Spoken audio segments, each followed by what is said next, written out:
Hello everyone, आज की class में हम डिस्कस करेंगे ह्यूमन रेस्पिरेटरी सिस्टम। हमारा जो ये सिस्टम है ये शुरू होता है नॉस्ट्रिल से। ह्यूमन गैस कहाँ से इनहेल करते हैं? नॉस्ट्रिल से। फिर वो कौन से पैसेज से पास होती है? नेजल कैविटी से पास होती है। जब हमारा नॉस्ट्रिल से गैस हम इनहेल कर लेते हैं तो वो जब पैसेज से पास होती है वहां पे कुछ हेयर्स प्रेजेंट होते हैं न्यूज में, जो उस गैस को क्या करते हैं? फिल्टर करते हैं। और आगे उसके बाद एक म्यूकस लाइनिंग से ये गैस क्या होती है? पास होती है, वो भी फिल्ट्रेशन में हेल्प करते हैं। तो जैसे ही ये नॉस्ट्रिल से कहाँ आ गए? फेरिंक्स में। फेरिंक्स बेसिकली एक कॉमन एरिया होता है। किस किस के बीच में होता है ये? फूड पाइप और विंड पाइप पे। ये आगे जा रही है विंड पाइप और एक पीछे फूड पाइप। ये इन दोनों के बीच का क्या होता है? कॉमन एरिया होता है। It is connected to both food pipe and vent pipe. Okay, next है ये कहाँ से पास होती है? लैरिंग्स से। लैरिंग्स क्या होता है? हमारा वॉइस बॉक्स होता है, जो हमारी आवाज ये सब है लैरिंग्स की वजह से ही होती है, हमारा वॉइस बॉक्स। उसके बाद एयर कहाँ आ जाती है? ट्रैकिया में। ट्रैकिया में आपको ये कुछ रिंग्स दिख रही होंगी, ये रिंग्स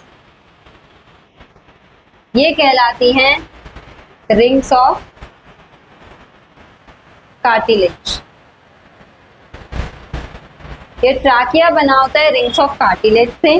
बेसिकली जब एयर यहाँ से पास हो रही होती है तो ये ट्रैकिया को कोलैप्स होने से क्या करता है? रिंग्स ऑफ कार्टिलेज क्या करती हैं? उसको बचाती हैं, इसको इस पैसेज को कोलैप्स होने से इसको प्रोटेक्ट करती हैं। तो ट्रैकिया किससे बना होता है? रिंग्स ऑफ कार्टिलेज से। ये रिंग्स की तरह शो हो रही है इसलिए इसे रिंग्स ऑफ कार्टिलेज बोलते हैं। आगे रिंग्स ऑफ कार्टिलेज डिवाइड हो जाती हैं। ये हमारे लंग्स हैं, लंग्स पे आगे ये पैसेज डिवाइड हो गया है ब्रोंकी में। ब्रोंकी का सिंगुलर फॉर्म होता है ब्रोंकस और इसका प्लूरल फॉर्म हुआ ब्रोंकी। बहुत सारे जब निकलते हैं तो ये बहुत सारे ब्रोंकस में, ब्रोंकी में आगे डिवाइड हो जाते हैं और ये ब्रोंकी फर्दर डिवाइड होके ये जो आगे डिवाइड हो रखी है ब्रोंकी, वो क्या कहलाते हैं? ब्रोंकियोल्स। और ब्रोंकियोल्स ब्रोंकी और एल्वियोली को जोड़ते हैं। ब्रोंकियोल्स आगे फर्दर किससे कनेक्टेड होते हैं? एल्वियोली से। मेन हमारा जो कंपोनेंट है वो एल्वियोली ही है हमारी ह्यूमन रेस्पिरेटरी सिस्टम का। इसका सिंगुलर फॉर्म होता है एल्वियोलस और बहुत सारे को हम क्या बोलते हैं? एल्वियोली। बेसिकली अगर मैं इसे डिटेल में बताऊं, यहाँ पे एल्वियोली को शो करती हूँ मैं।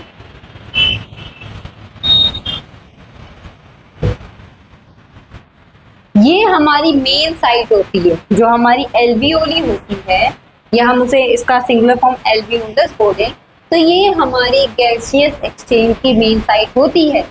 शुरू हुआ था नॉस्ट्रिल से, फिर पास हुआ फेरिंक्स से, जो फूड पाइप और विंड पाइप दोनों से कनेक्टेड होती है, फिर पास होती है वॉइस बॉक्स से, फिर रिंग्स ऑफ कार्टिलेज से जो क्या फॉर्म करता है? ट्रैकिया, फिर ब्रोंकी पे आई, फिर ब्रोंकी आगे ब्रोंकियोल से डिवाइड हुए।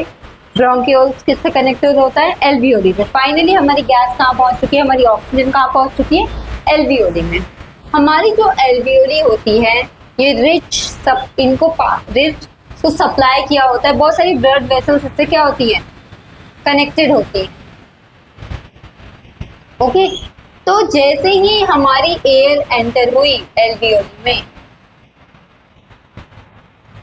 तो जो ये हमारी पूरी बॉडी पार्ट से जो ब्लड वेसल्स है वो क्या लेके आती है? Carbon dioxide as a waste product. Blood vessels.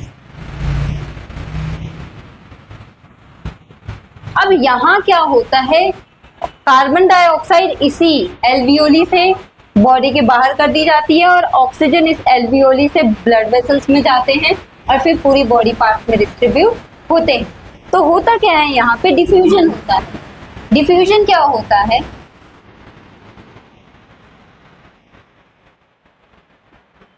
Basically higher concentration to lower concentration. Passing of gas from higher concentration to lower concentration. जब हमने इनहेल की, हमने सांस लिया, तो बहुत ज्यादा अमाउंट में यहाँ क्या हो जाता है, ऑक्सीजन प्रेजेंट होते हैं हायर कंसंट्रेशन में, और ब्लड में हमारे ऑक्सीजन की तब कमी है, तो ये लोअर कंसंट्रेशन हो गया। तो oxygen higher to lower move हो जाते हैं किसमें, ब्लड वेसल्स में। और अगर कंपैरेटिवली देखें तो एल्वियोली में कार्बन डाइऑक्साइड की कमी है और ब्लड वेसल में पूरी बॉडी से आ रखे हैं कार्बन डाइऑक्साइड, तो ये हायर कंसंट्रेशन में, तो ये हायर टू लोअर मूव करेंगे, तो CO2 कहाँ मूव हो जाते हैं, एल्वियोली में। फिर यहाँ से जो एल्वियोलर ब्लड वेसल्स होते हैं, एल्वियोलर ब्लड वेसल्स,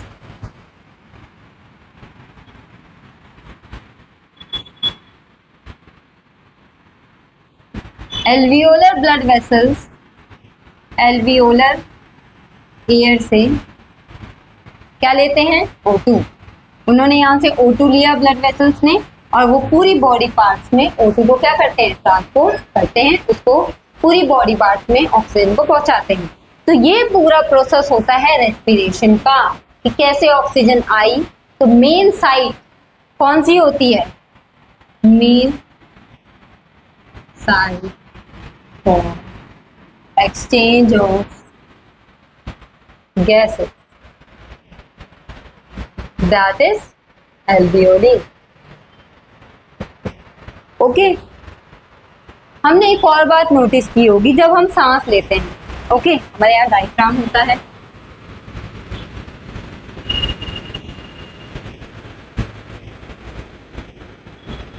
जैसे हम सांस लेते हैं, यह इसकी नॉर्मल पोजीशन है। तो जब हमने इनहेल किया, हमने जैसे ही एयर इनहेल किया, हमारा चेस्ट क्या करता है, कॉन्ट्रैक्ट करता है, हमारा चेस्ट थोड़ा ब्रॉड हो जाता है, और ये कहाँ जाता है, ये डाउनवर्ड्स जाता है।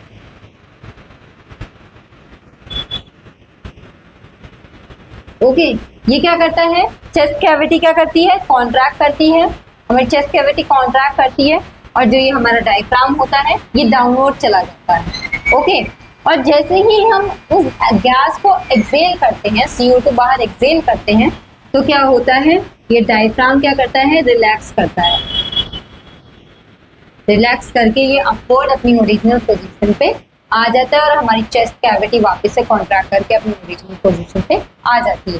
तो ये दो केसेस होते हैं, डायफ्राम का रूल होता है, मतलब बेसिकली जब हम गैस इनहेल करते हैं तो वो अपवर्ड हो जाता है और हमारी चेस्ट कैविटी कॉन्ट्रैक्ट होती है, और जब हम गैस एक्सेल करते हैं तो ये डायफ्राम अपवर्ड चला जाता है, मतलब अपनी डाउनवर्ड चला जाता है अपनी ओरिजिनल पोजीशन पे, और हमारी चेस्ट कैविटी कॉन्ट्रैक्ट करके रिलैक्स हो जाती है। ओके, तो ये केस हुआ पूरे ह्यूमन रेस्पिरेटरी सिस्टम का। अब हम बात करते हैं अपने नेक्स्ट टॉपिक की, साइकिल की।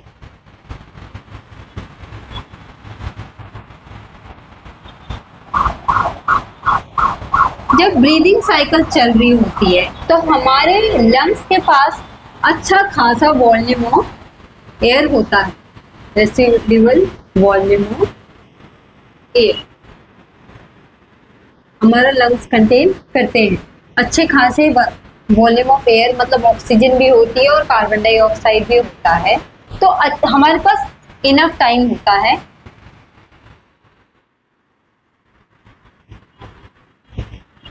time for exchange of gases, that is O2 and CO2। हमारे लंग्स के पास अच्छे खासे अमाउंट पे CO2 और ऑक्सीजन होते हैं, ताकि हम जब इनहेल और एक्सेल करें तो हमारी एल्वियोली के पास इनफ टाइम हो कि वो एक्सचेंज ऑफ गैसेस आराम से कर सके ड्यूरिंग होल ब्रीदिंग साइकिल। तो इतने जल्दी हमें इनहेल करने की जरूरत नहीं होती है। ओके, हमारा respiratory pigment exam point of view से बहुत इंपॉर्टेंट है। Respiratory pigment that is haemoglobin. आपने ये छोटी क्लासेस में पढ़ रखा होगा। ये हीमोग्लोबिन कहाँ प्रेजेंट होता है, red blood cells, that is RBCs। हमारा रेस्पिरेटरी पिगमेंट कौन सा होता है, हीमोग्लोबिन होता है।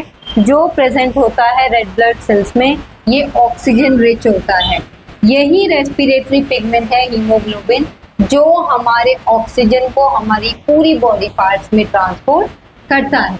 इसलिए हम इसको क्या बोलते हैं, हमारे रेस्पिरेटरी पिगमेंट। ये रिच होता है ऑक्सीजन कंटेंट में। ओके, हमने मैकेनिज्म में पढ़ा, जब हमारा डायफ्राम डाउनवर्ड चला जाता है और हमारी चेस्ट कॉन्ट्रैक्ट होके ब्रॉड हो जाती है। ओके, और जब हम एक्सेल करते हैं तो डायफ्राम अपनी ओरिजिनल पोजीशन पे चला जाता है और हमारी चेस्ट भी रिलैक्स हो जाती है। तो मैकेनिज्म, और ये ब्रीदिंग साइकिल है जिसमें हमारे लंग्स अच्छा खासा अमाउंट ऑफ गैस कंटेन करते हैं, ताकि जब रेस्पिरेशन हो रहा हो तो हमारे एल्वियोली के पास, हमारे रेस्पिरेटरी सिस्टम के पास इनफ टाइम हो एक्सचेंज ऑफ गैसेस के लिए। फिर हमारा जो हीमोग्लोबिन होता है, जो हमारे ब्लड में प्रेजेंट होता है, तो जैसे ही डिफ्यूजन के बाद एक्सचेंज ऑफ गैसेस एल्वियोली से हो जाती है, तो ये हीमोग्लोबिन में डिफ्यूज होके पूरी बॉडी पार्ट में ट्रांसफर ऑक्सीजन हो जाता है। तो ये था हमारा पूरा ब्रीदिंग प्रोसेस। अब हम बात करते हैं 2 टाइप्स ऑफ एनिमल्स की।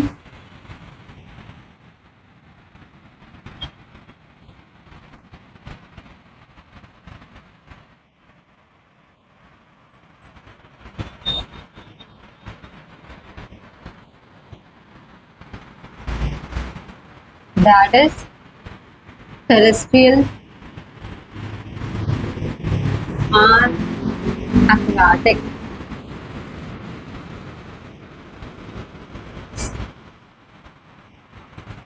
Free oxygen from the atmosphere,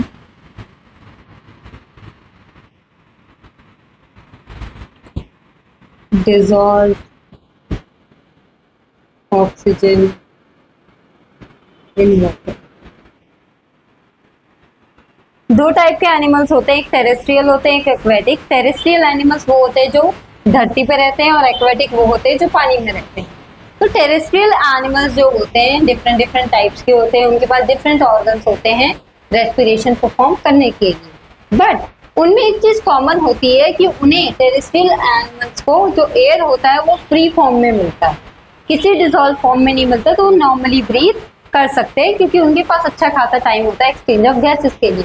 तो इनकी जो ब्रीदिंग प्रोसेस होती है वो उतनी हाई नहीं होती है, और इनका जो सरफेस एरिया होता है वो भी अच्छा खासा होता है, ताकि exchange of gases regular intervals में हो सके। फिर आते हैं एक्वाटिक एनिमल्स। इनको ऑक्सीजन किस फॉर्म में मिलती है, डिसॉल्व फॉर्म। ठीक है, इस डिसॉल्व फॉर्म में ऑक्सीजन मिलने की वजह से एक्वाटिक एनिमल्स का जो ब्रीदिंग रेट है कंपेयर टू टेरेस्ट्रियल बहुत ही ज्यादा होता है। वो जल्दी जल्दी ब्रीथ करते हैं क्योंकि उनका जो ऑक्सीजन का अमाउंट होता है वो कंपैरेटिवली फ्री फॉर्म से क्या होता है, कम होता है। तो ये बात हुई 2 फॉर्म की, एक्वाटिक और टेरेस्ट्रियल। अब हम बात करते हैं रेस्पिरेशन इन प्लांट्स।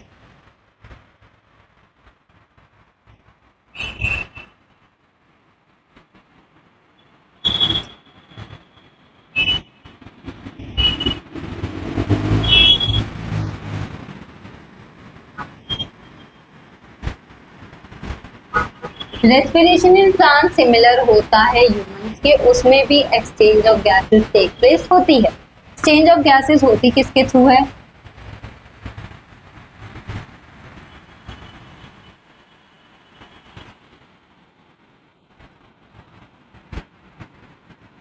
पहले स्टोमेटा हमने पढ़ा था इसके बारे में, in leaves, lenticels present in stem, surface of roots. इन ये तीनों चीजें हैं, इनके थ्रू रेस्पिरेशन होती है। प्लांट्स में रेस्पिरेशन सिर्फ और सिर्फ नाइट के टाइम होती है, और रात के टाइम अगर रेस्पिरेशन हो रहा है तो रात के टाइम पे जो ऑक्सीजन कंटेंट होता है रेस्पिरेशन का वो कम होता है। ओके, और CO2 का कंटेंट क्या हो जाता है, ज़्यादा। तो सुबह जैसी होती है तो CO2 के कंटेंट ज़्यादा होती है, फिर जल्दी जल्दी फोटोसिंथेसिस का प्रोसेस होता है। तो डे टाइम में O2 का कंटेंट, CO2 का जो कंटेंट होता है वो घट जाता है, रात में ज़्यादा होता है। और ऑक्सीजन का कंटेंट बढ़ जाता है, क्योंकि रात को रेस्पिरेशन के लिए प्लांट्स ऑक्सीजन का इस्तेमाल करते हैं और क्या रिलीज करते हैं, CO2। तो रात के टाइम ये इसका कंटेंट बढ़ गया। दिन के टाइम पे फोटोसिंथेसिस में ये CO2 यूटिलाइज हो गया तो इसका कंटेंट कम हो गया और ऑक्सीजन ज़्यादा से ज़्यादा रिलीज होती है। तो दिन के टाइम पे ये प्रोसेस होता है प्लांट्स में, दैट इज फोटोसिंथेसिस, और रात के टाइम पे रेस्पिरेशन। तो ये बात हुई रेस्पिरेशन की। ये रेस्पिरेशन का आखिरी टॉपिक था। Next life process that is transportation, वो हम नेक्स्ट क्लास में डिस्कस करेंगे। Till then take care and good bye.